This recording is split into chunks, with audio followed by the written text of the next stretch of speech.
the goblet squat. So your goblet squat is a front-loaded squat with a kettlebell. 2 hands are going to be on that bell.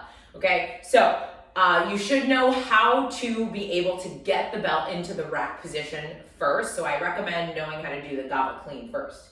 So I'm going to clean the bell into the rack position. All right, my elbows are tucked in the body. I'm gripping the horns of the bell. This is the sides.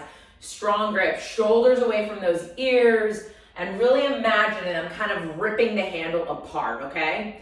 Now, I'm gonna set my feet in my squat stance, and again, everyone's gonna be a little bit different. I think shoulder width or a little wider is a good starting point with toes slightly turned out.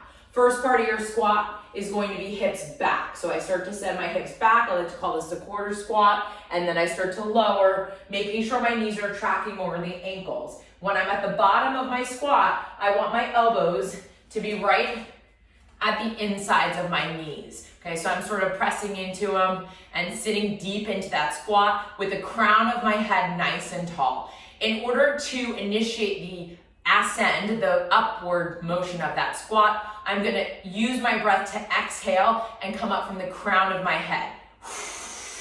All the way up.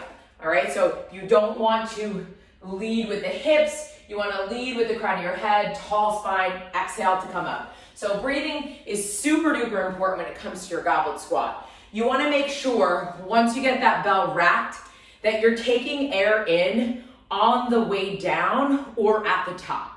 You wanna fill that air through your belly, 360, all the way around. Okay, and that might be something that takes some practice, but definitely inhale. You'll inhale through the nose, fill it up, start to lower, holding that breath at the bottom. You'll then exhale to initiate to stand.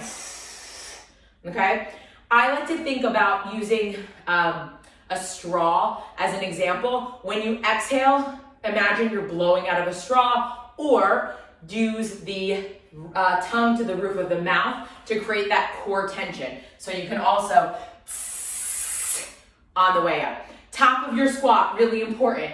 Oftentimes, I see people coming into this goblet squat, and then as they stand up, they thrust their hips forward, okay? This is not good for your back, it's not working your core, and it's not proper technique and form. So make sure that when you stand up, you think about standing tall through the crown of your head, not forcing the hips forward, finding that posture in that front-loaded standing plank position.